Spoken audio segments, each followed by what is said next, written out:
for Truth in the Heart. Coming up next on EWTN. Parable of the Talents.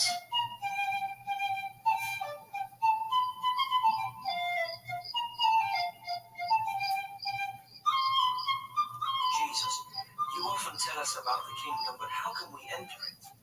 If it is not easy for you to understand it, imagine then how difficult it will be for all those who do not know me. You speak to us in parables to help us understand better. Do it once more. I will then speak to you about the large amount of money, which is called talent. I can't even imagine having a single talent. It would be the salary of 6,000 days of work for someone like me. Try to imagine it, though.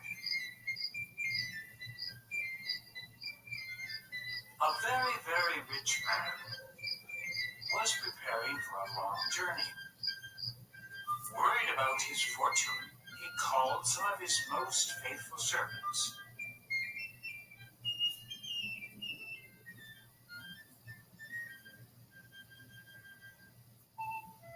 I have decided, my faithful and honored Reuben, to leave a great fortune under your care, 5 talents.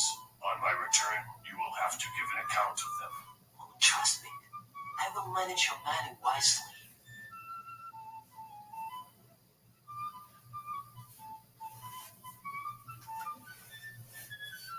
I will trust you with 2 talents. You will manage them, and on my return, you will account for them.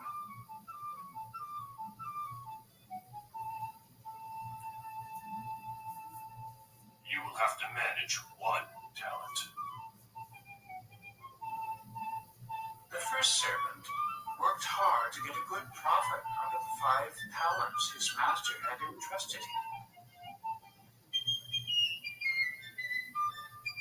The second one, as well, spent the time working hard to make good profit of the 2 talents he had received. But the third servant decided to bury his treasure because he was afraid by what he had heard of the master's justice.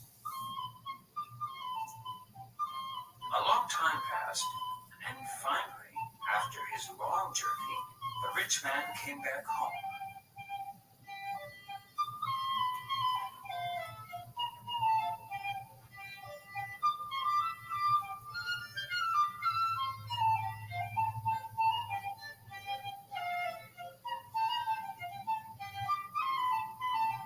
Sir, you entrusted me with 5 talents. I have worked really hard, and I have doubled the amount you gave me. They have become 10. Well done, good and faithful servant. You have shown you can be faithful in small things. I will trust you with greater. Come and join in your master's happiness.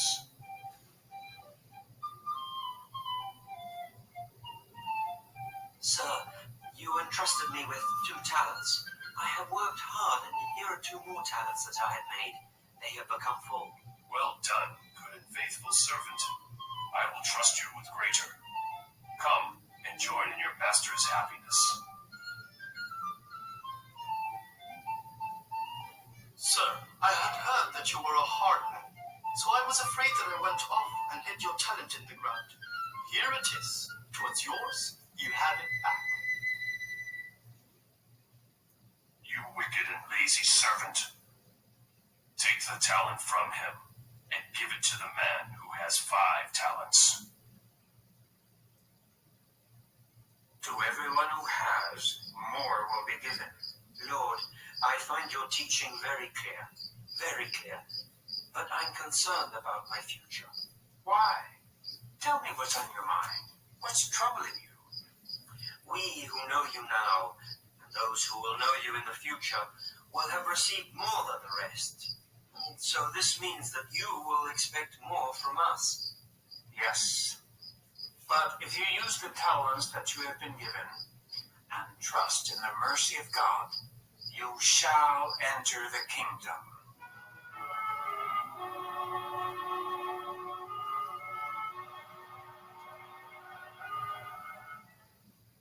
Hello, I'm Hannah. The story stories of the saints help us to grow in holiness. Let's take a look at how St. Philip Neri uncovered the sin of pride in another.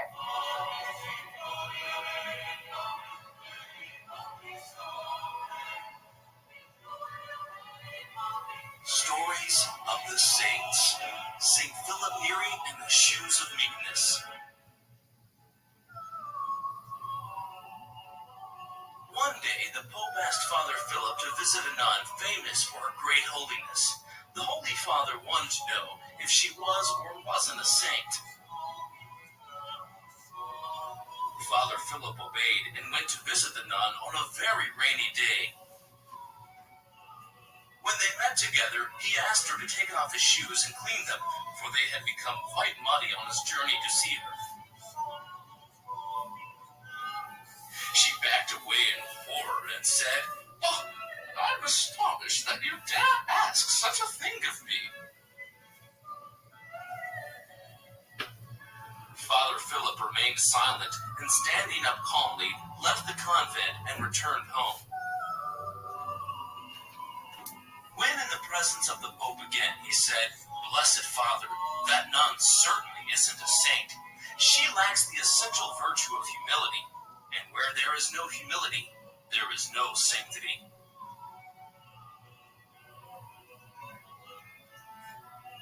St. Philip Neri was born in 1515 and died in Rome in 1595. He was a priest and is known as the Jolly Saint and Apostle of Rome. He is the founder of the Congregation of the Oratory. His feast day is May the 26th. Let's pray that the lives of the saints, and in particular the life of St. Philip Neri, will help lead us closer to Jesus.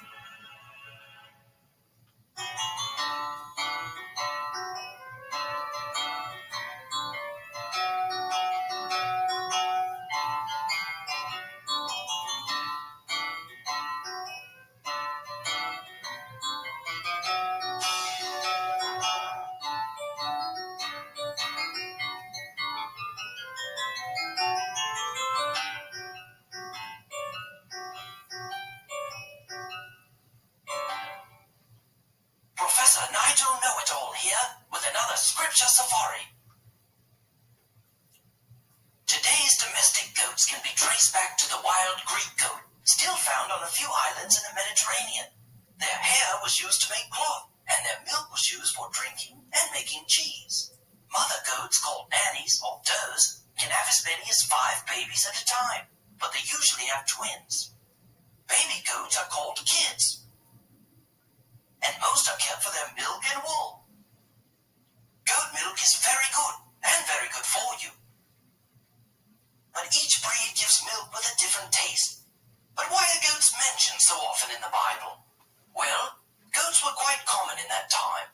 Almost everyone kept goats. They were especially important to the Jewish people for their religious ceremonies, particularly on the Day of Atonement. On this day, the Hebrew priest used 2 goats. One would be offered to God as a sacrifice, and the other would be chased off into the desert, as though he were carrying the people's sins away.